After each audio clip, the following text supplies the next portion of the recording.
নমস্কার বন্ধুরা, আমি মৌমিতা। একটা গল্প বলি শোনো চ্যানেলে আপনাকে আবারও স্বাগত জানাই।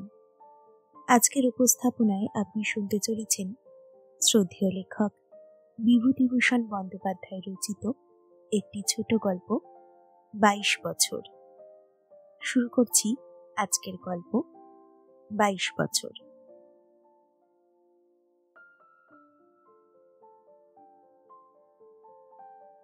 খবরের কাগজের অফিসে সন্ধ্যের পরে আড্ডা চলছিল। তরুণ শব্দটার উপরে ভয়ানক জোর দিয়ে কথা বলা তখন দিন কতক খুব চলেছিল। সেই সময়কার ব্যাপার। তরুণ সাহিত্যের ভবিষ্যৎ, তারুণ্য, তরুণ দৃষ্টিভঙ্গি, তরুণ সমিতি, তরুণের অভিযান, তরুণের জয়যাত্রা। মাসিক পত্রিকা ও কথা সাহিত্য তখন তরুণ বায়ুগ্রস্ত। ওদিকে পরশুরাম তখন কোচি সংসদ গল্প লিখলেন। তা নিয়ে দুটো দলের সৃষ্টি হলো। একজন বললে, কি ঠোকাই ঠুকেছে। আর একজন বললে, যাদের নিজেদের জীবনের পুঁজি বহুকাল ফুরিয়েছে, যাদের প্রাণের তারে মরচে ধরেছে, তারা তরুণের মনকে বুঝবে কেমন করে। সমস্ত মহিগ্রাস করতে ছুটেছে তরুণের জয়রথ চক্র। তার উদ্দাম অশান্ত বেগের সামনে দাঁড়াবার ক্ষমতা ধরে, তাদের সঙ্গে সমান তালে পা ফেলে চলবার স্পর্ধা রাখে কোন ওল্ড ফসিল, ইত্যাদি ইত্যাদি। মোটের উপর শেষের দলটাই বেশি পুষ্ট। তরুণের বিরুদ্ধে যারা কথা বলছিল, চেয়ে দেখলাম তারা সকলেই মধ্যবয়সী। অপরপক্ষে তরুণ ও প্রৌঢ় দুই আছে, এবং স্বয়ং সম্পাদক যিনি 60 বৎসরের বৃদ্ধ হলেও তিনি ছিলেন তরুণদের সপক্ষে। কাগজের অফিস থেকে বার হয়ে এসে একটা পার্কের বেঞ্চিতে বসলুম। মনটা খারাপ হয়ে গেল। সত্যি তরুণেরাই জয়ী, কিন্তু সে বয়সটাকে বহুকাল হারিয়েছি। মাথার চুল 6 আনা আন্দাজ পাকা। পরিচিত ছোকরার দল সামনে বিড়ি সিগারেট খায় না। হঠাৎ সামনাসামনি হয়ে গেলে, বিড়ি মুখে থাকলে তাড়াতাড়ি ফেলে দেয়। সমীহ করে কথা বলে, আর বয়োবৃদ্ধ লোকের পরিচয় দিতে গেলেই বলে, আগে তার বয়স হয়েছে, এই প্রায় আপনার বয়সী হবেন। তা সে কে জানে 40, কে জানে 50। আমার বয়সী, তাও প্রায়, অর্থাৎ আমি বড়। কারণ 20, 22, 25 বছরের ছোকরারা 40 আর 50 বিশেষ কোনো তফাৎ দেখে না। এদিকে বাড়িতেও বড় সংসার, সেখানে ছোট ছোট ছেলে মেয়েদের মুখে বাবা বাবা অনবরত শুনতে শুনতে মনটাও অনেকটা গম্ভীর প্রবীণত্বের দিকে ঝুঁকে চলেছে বইকি। ছোট মেয়েটা কাছে এলেই বলে, বাবা তোমার পাকা চুল তুলে দেব না। মনটা খারাপ হবারই কথা। রাত ক্রমে বেশি হলো। পার্কের মধ্যে কুলফি বরফওয়ালা হেঁকে যাচ্ছে।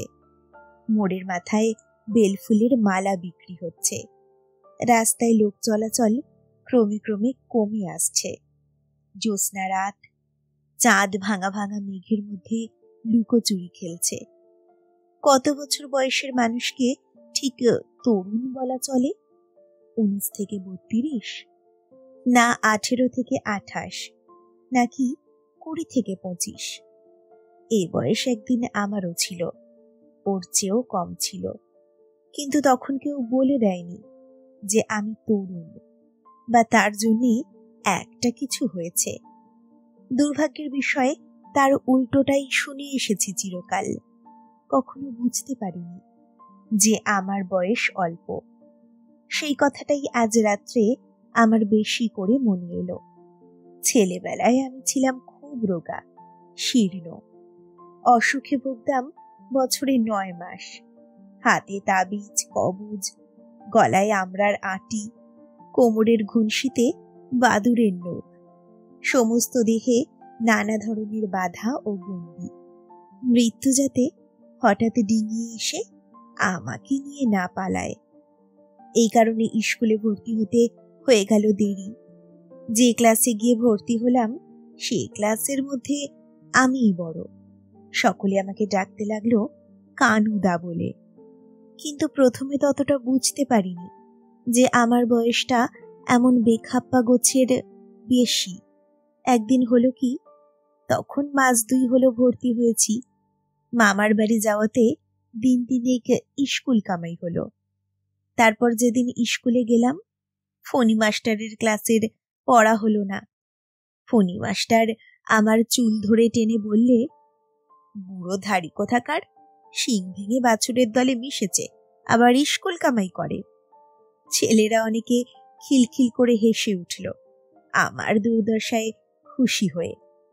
বাবার আপিসের পেন্সিলের ও পেন্সিল ঘষা রাবারের প্রত্যাশা রাখত যে সমস্ত ছেলে, তারাই চুপ করে রইল। আমি এই প্রথম জানলুম যে আমার বয়স বেশি। এর আগে কেউ আমাকে এ কথা বলেনি। বাড়িতে দিদি ছিলেন আমার চেয়ে বড়। মা বাবা এদের মুখে কখনো আমার বয়স সম্বন্ধে শ্লেষসূচক কোনো কথা শুনিনি। কিন্তু আজ থেকে আমার ধারণা বদলে গেল। তখন বুঝলাম কেন ক্লাসের ছেলেরা আমাকে কানুদা বলে ডাকে। এবং এই দিনটি থেকে ক্লাসের পড়া বলতে না পারার অক্ষমতার চেয়েও আমার বয়সের লজ্জায় সবসময় সংকুচিত হয়ে থাকতাম। ফণি মাস্টারও কি প্রতিবারই প্রতি পদে পদেই আমার সে গোপন লজ্জা, যা আমি লোকচক্ষু থেকে লুকিয়ে রাখতে প্রাণপণ করি, তাই ঢাক পিটিয়ে সকলের সামনে প্রচার করবে, আর আমার সে অত্যন্ত নির্ভীত গোপন ব্যথার স্থানে কারণে অকারণে আঘাত করবে নির্মমভাবে। এদিকে বয়সের তুলনায় আমি একটু লম্বা ছিলাম। একদিন গ্রামারের কি একটা ভুল বার হতেই ফণি মাস্টার বললে, না, এ ধাড়ি ছোড়াটাকে নিয়ে আর পারা গেল না দেখছি। বলি, দাড়ি গোপ যে লতিয়ে চলল, এখনো নাউনের পার্সিং শিখলে না? আমার চোখে লজ্জায় অপমানে জল চলে এলো। আমার মনে হলো বাস্তবিকই আমার বয়স বেশি, তাতে নিচের ক্লাসের ছোট ছোট ছেলেদের সঙ্গে পড়া আমার পক্ষে লজ্জাজনক কথা। প্রতিদিন ওদের চোখের সামনে আমি এরকম ভাবে বকুনি খেতে পারিনি। বিশেষ করে ওই ছোট ছোট ছেলেরা যারা আমায় দাদা বলে ডাকে, তাদের সামনেই আমার এই অপমানের লজ্জা অসহ্য। বাড়ি গিয়ে মাকে লাজুক মুখে বললাম, আমি আর স্কুলে পড়ব না মা, আমার ক্লাসের ছেলেরা ছোট ছোট, আমার লজ্জা করে ওদের সঙ্গে পড়তে। মা অবাক হয়ে বললেন, কেন রে, তোর বয়স কত হয়েছে? তুমিই বলো না, কত হয়েছে? এই 13 পড়বি আষাঢ় মাসে, 12 বছর 9 মাস চলছে। ও বয়সে কেউ বুঝি 6th ক্লাসে পড়ে? না, তুমি একেবারে বুড়ো হয়ে গিয়েছ, তোমার দাঁত পড়ে গিয়েছে, চুল পেকে গিয়েছে, তুমি কি আর 6th ক্লাসে পড়তে পারো? পাগলা একটা কোথাকার। মায়ের কথায় আমার মনের সন্দেহ দূর হলো না। নিজের ছেলেকে কেউ বড় দেখে না, ওরাই আমায় ছোট বলেন। কই, আর কেউ তো বলে না। হায়, আমার সে 13 বছর বয়সের শৈশব, এখন সেই কথা ভাবি। বয়স আর কমল না, বেড়েই উঠতে লাগলো। বাকি বছরের মধ্যে আমার চেয়ে বড় কোনো ছেলে এসে ভর্তি হলো না আমার ক্লাসে। আমি সকলের দাদা রয়ে গেলাম। এরপরে ক্লাসে আমি পড়াশোনাতে খুব ভালো হয়ে ফার্স্ট সেকেন্ড হয়ে উঠতাম, কিন্তু তাতে আমার গৌরব বাড়ল না। আমি সকলের চেয়ে বয়সে বড়, আমি পড়াশোনাতে ভালো করব, এতে বাহাদুরিটা কি? এই সময় আমার গোঁপ বেরুলো একটু একটু, সেই ড্রেডেড গোঁপ যার কথায় চিরকাল খোঁটা খেয়ে আসছি। যখন সত্য সত্যই সেটা বেরোলো, তখন মরিয়া হয়ে সহ্য করলাম। প্রথমে বড় লজ্জা হতো, শেষে সয়ে গেল। একবার আমাদের ওখানে রমেন্দুবাবু উকিলের বাড়িতে তার ভাগ্নে এলো, তার নাম প্রসাদ। কলকাতায় কলেজে বিএ পড়ে। খুব ভাব হয়ে গেল তার সঙ্গে। হঠাৎ কথায় কথায় একদিন সে তার বয়স বলল 19 বছর। আমি মনে মনে হিসেব করে দেখলাম আমারও এই বয়স, অথচ আমি এবারে ম্যাট্রিক দেব, আর ওপরে বিএ 3rd ইয়ারের ক্লাসে। ক্লাসের সবাই ঠিক বলে আমার বয়স বেশি। আমি যে পড়াশোনাতে ভালো করব এ আর বিচিত্র কি? ম্যাট্রিক দেবার সময় হেডমাস্টারের কাছে ফর্ম লিখবার সময় অন্য সব ছেলেরা লিখলে 16, 17। ধীরেন বলে একটা ছেলে 16-র চেয়েও কম বলে তাকে হেডমাস্টার পরীক্ষা দিতেই দিলেন না। আর আমি লজ্জায় মুখ নিচু করে কান লাল করে বয়সের জায়গায় লিখলাম 19 বছর কয়েক মাস। এমন বিড়ম্বনাতেও মানুষে পড়ে। এই সময় আমি আর এক দুর্ভাবনায় পড়ে গেলাম। অনেক দিন আগে আমার 8-9 বছর বয়সে আমার মামা এসেছিলেন আমাদের বাড়িতে। তার গোঁফ বেরিয়েছিল, খুব লম্বা চওড়া। তাকে আমার খুব বড় বলেই মনে হতো। আমি তার বুকে হেলান দিয়ে বসতাম সেই সময়। আমাকে কাঁধে পিঠে করে নিয়েও কত খেলা করেছেন। তখন শুনেছিলাম মায়ের মুখে যে মামার বয়স 22 বছর। উফ, সে কত বয়স! তার ওদিকে তখন ভাবতেই পারতাম না। আমার শৈশব মনের জগতের অনন্ত কাল সমুদ্রে 22 বছর বলে একটা পরিচিত, একটা সুদূর দ্বীপ। আমার বয়োবৃদ্ধ মামা ছিলেন সেই দ্বীপের অধিবাসী। তার ওদিকে কি আছে আমি জানতাম না, ভাবতেও চেষ্টা করিনি তখন। সেই থেকে 22 বছরের সম্বন্ধে আমার একটা ধারণা ছিল যে যার 22 বছর তার জীবন ফুরিয়ে এলো। এই ম্যাট্রিক দেবার বছরে আমার হঠাৎ মনে হলো আমার বয়স 20-তে পড়বার আর বেশি দেরি নেই, এবং সেই ভীষণ 22 বছরে আসবার দেরি মাত্র 2টি বছর। আরো মুশকিল বাঁধল এই যে এতদিন ছিল গোঁফ, এইবার আমার এমন অবস্থাতে এসে পৌঁছতে হলো যে দাড়ি না কামালে আর চলে না। গোঁফ ও দাড়ি দুই হলো।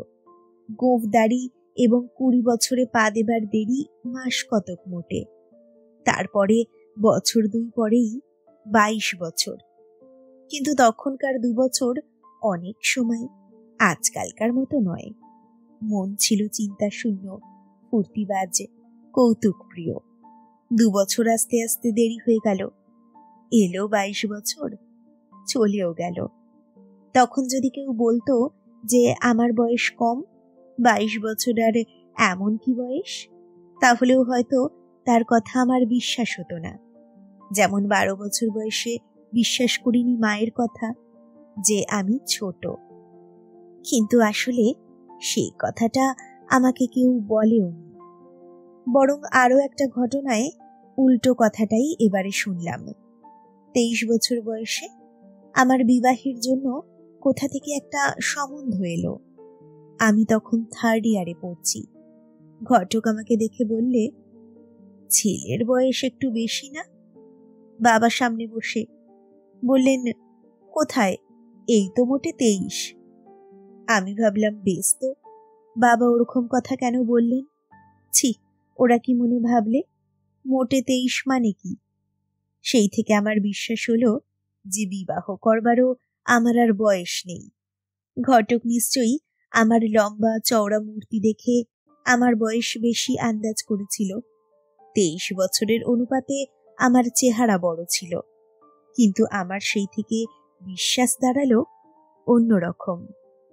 24, 25, 26, 27, 28, 30 বছর বয়সে যেদিন পড়লাম সেদিন থেকে মনে হলো এখন থেকে গম্ভীরভাবে চলাফেরা করতে হবে। সাদা রং ছাড়া অন্য রঙের জামা পরা তো অনেক দিনই ছেড়েছিলাম। এখন থেকে ছোট বড় চুল ছাটা পর্যন্ত ছেড়ে দিলাম। তখন থাকতাম পাড়া গায়ে। সেখানে কেউ কোনোদিন একথা বলেনি যে আমার বয়স এমন কিছু বেশি নয়। পাড়া গায়ে কি পুরুষ কি স্ত্রীলোক 30-এর পরেই বৃদ্ধত্বে পৌঁছায়। মনে তো বটেই, চেহারাতেও খানিকটা বটে। কারণ আমাদের মুখশ্রীকে আমরা অহরহ গড়ছি আমাদের ভাব ও চিন্তার দ্বারা। যেমন ভাস্কর বাটালি দিয়ে মূর্তির মুখ গড়ে, এদের প্রভাব আমাদের মুখশ্রীর উপরে অনেক বেশি। অন্তরের তারুণ্য মুখশ্রীতে তো বটেই, সারা দেহের উপরও প্রভাব বিস্তার করে, এমনকি দৈহিক স্বাস্থ্যের উপরেও। বাল্যের কত সুন্দর মুখ ছেলেকে যৌবনে হতশ্রী হীনশ্রী হতে দেখেছি, শিক্ষার ও কালচারের অভাবে। বয়স বাড়ার সঙ্গে সঙ্গে কত লোকের দেখেছি বিধাতা যেন তাদের দেহ ও মুখশ্রীকে, এমনকি চোখের দৃষ্টি পর্যন্ত ভেঙে গড়েছেন। এসব অবান্তর কথা থাক। তারপর আজ এতকাল পরে, যখন 50-এর কোঠায় বয়স চলছে, কাগজে পত্রে লোকের মুখে শুনি 20 বছর বয়স থেকে তরুণ বয়সের নাকি শুরু। মোটের উপর 22 বছর বয়সটা যে নিতান্ত তরুণ বয়স, এতকাল পরে তা বুঝছি খুব ভালো করেই। কারণ আমার বড় ছেলেরই প্রায় হতে চলেছে ওই বয়স। কিন্তু শুনলাম কখন, যখন বয়োবৃদ্ধ ভীষ্ম পিতামহ মর্তধামে ফিরে এলেও আর আমাদের তরুণ বলতে সাহস করবেন না, স্নেহ পরবশ হয়েও নয়। লোক লজ্জার ভয় একটা আছে তো। হায় রে, আমার 22 বছরের প্রথম যৌবন। তুমি যখন এসেছিলে তখন তোমায় চিনিনি। তারপর পৃথিবী নিজের কক্ষপথে বহু দূরে চলে গিয়েছে সেই দিনটির পরে। আজ আর তোমার জন্য দীর্ঘ নিঃশ্বাস ফেলে লাভ কি? কিন্তু মুশকিল এই যে তখন এ কথা বললেও বিশ্বাস করতাম না। একটা কথা মনে এলো, 24 বছর বয়সে একবার টুর্গেনেভের কোনো একটা বইতে পড়ি যে ভালোবাসা, প্রেম, রোম্যান্স সব তরুণদের জন্য। যৌবন ফুরিয়ে গেলে ওসবের দিন শেষ হলো। কথাটা পড়ে মনে বড় কষ্ট হয়েছিল, এই জন্যে যে আমার আর সেদিন নেই। 22 বছরের গণ্ডি অনেক দিন ছাড়িয়েছি। যৌবন কতকাল শেষ হয়ে গিয়েছে। তাই বলছি, যদি কেউ একথা বলতো তখন যে 22 বছরে তরুণ বয়সের অবসান নয়, সবে শুরু, একথা আমি বিশ্বাস করতাম না নিশ্চয়ই।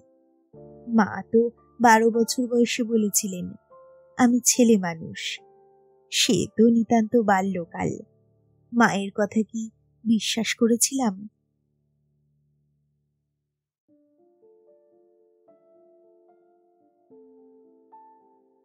শেষ হলো বিভূতিভূষণ বন্দ্যোপাধ্যায় রচিত ছোট গল্প 22 বছর।